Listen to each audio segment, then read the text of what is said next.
قرآن نے جو حقائق بیان کر دیے ہیں، رسول اللہ صلی اللہ علیہ وسلم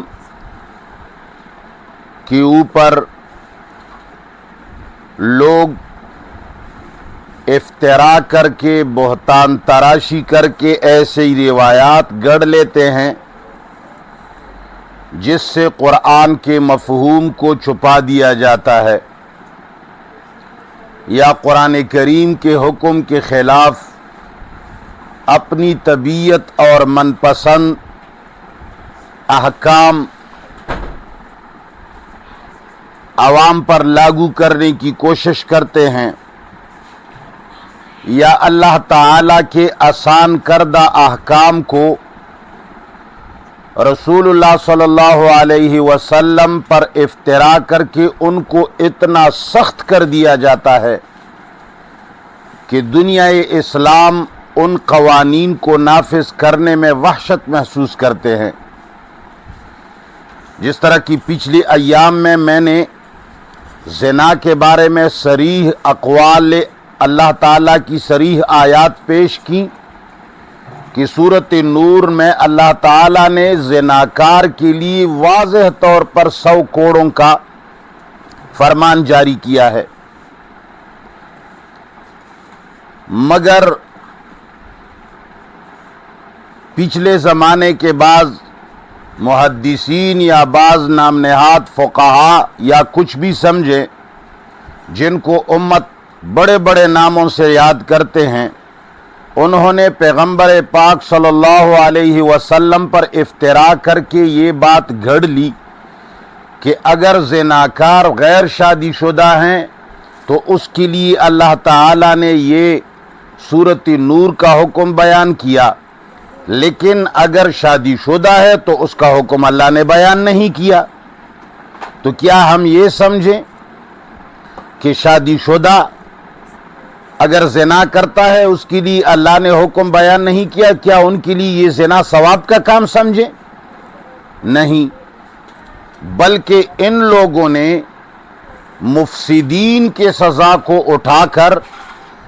شادی شدہ زناکار کے لیے سزا مقرر کر دی، جس میں امت مسلمہ نے اتنی وحشت محسوس کی کہ تقریباً سینکڑوں سالوں پر محیط زمانے میں شریعت کے لیے لوگ آمادہ نہیں ہوئے، حالانکہ زناکار شادی شدہ ہو یا غیر شادی شدہ ہو، اس کے لیے قرآن نے صرف 100 کوڑے مقرر کیے،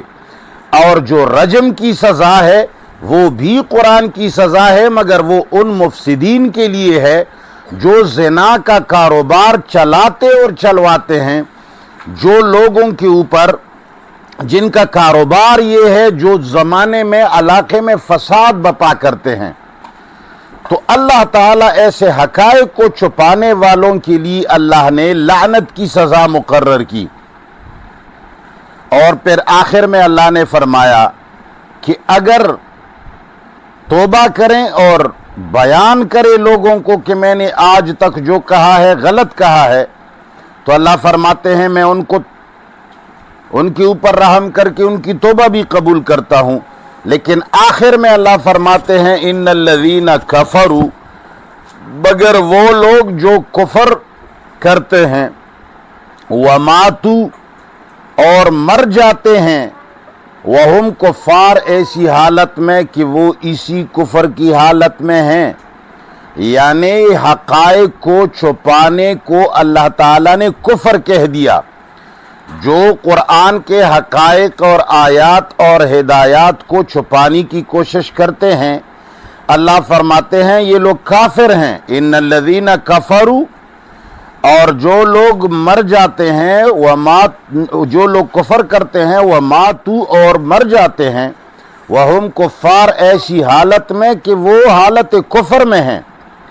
یعنی دین کو چھپاتے چھپاتے مر جاتے ہیں۔ اولئک علیہم لعنت اللہ، تو اللہ فرماتے ہیں کہ ایسے لوگوں پر اللہ کی لعنت ہے، والملائکہ، اور ملائکہ کی بھی ان پر لعنت ہے، والناس اجمعین، اور تمام انسانوں کی اس پر لعنت ہے۔ یعنی حق کو چھپانا قرآن میں بیان شدہ حق مراد ہے یہاں. ان کو چھپانا ایسا ہے جیسے کفر، اور ان لوگوں پر ابد الآباد تک لعنت برسے گا تمام مخلوقات کی طرف سے. خالدین فیہا، اور یہ لوگ اس لعنت کے اندر ہمیشہ گرفتار رہیں گے. لا یخفف عنہم العذاب، جو عذاب ان کے لیے مقرر کیا گیا ہے ان میں تخفیف نہیں کی جائے گی. ولا یخفف عنہم العذاب، اور تخفیف نہیں کی جائے گی ان کے عذاب میں. ولا ہم ینظرون، اور نہ ہی ان کو مہلت دی جائے گی. جو لوگ قرآن میں بیان شدہ حقائق کو چھپا کر پیغمبر پر افتراء کر کے اور دوسری سزاؤں کو اٹھا کر کے دیگر سزاؤں کی جگہ میں لگا دیتے ہیں، جس طرح کے رجم کی سزا ان زناکاروں کے لیے ہیں جو عادی زناکار ہوں، جو پوری علاقے کے اندر فساد بپا کرتے ہوں، اور جو زنا بھی کرتے ہوں اور قتل بھی ساتھ کرتے ہوں اور لوگوں کے مال بھی لوٹتے ہوں، ان کی سزا اٹھا کر کے یہاں لگانے والے، اور قرآن کے حقائق کو کہ قرآن نے زناکار کی صرف ایک سزا مقرر کی ہے 100 کوڑے، چھپاتے ہیں، تو اللہ نے ان کو کافر بھی کہا، ملعون بھی کہا، اور ہمیشہ ہمیشہ کے لیے جہنم کے اندر معذوب بھی کہا، اور یہ بھی فرمایا کہ ان کے عذاب کی کوئی قسم کی تخفیف نہیں کی جائے گی. وَإِلَٰهُكُمْ الہ واحد، اور حقدار تمہارے بندگی کا الہ واحد، وہ ایک الہ ہے. لا الہ، کوئی معبود حقیقی نہیں، الا ہو، سوائے اس کے. الرحمن الرحیم، جو رحمان بھی ہے اور رحیم بھی ہے. رحمان اور رحیم اس لیے دہرا دیے ہیں کہ کچھ اقوام نے اللہ کی بڑائی اور اللہ کی عظمت اور اللہ کی قدرت کو ایسے طریقے سے بیان کیا تھا کہ لوگوں کو اس سے وحشت محسوس ہوتی تھی. ان کا گمان یہ تھا کہ اللہ بس مارنے والا اور بس عذاب دینے والا، جہنم میں ڈالنے والا، اور اس کے سامنے کوئی کلمہ حق بول نہیں سکتا، اس کے سامنے کوئی فریاد نہیں کر سکتا. یہ وسیلوں وغیرہ کا جو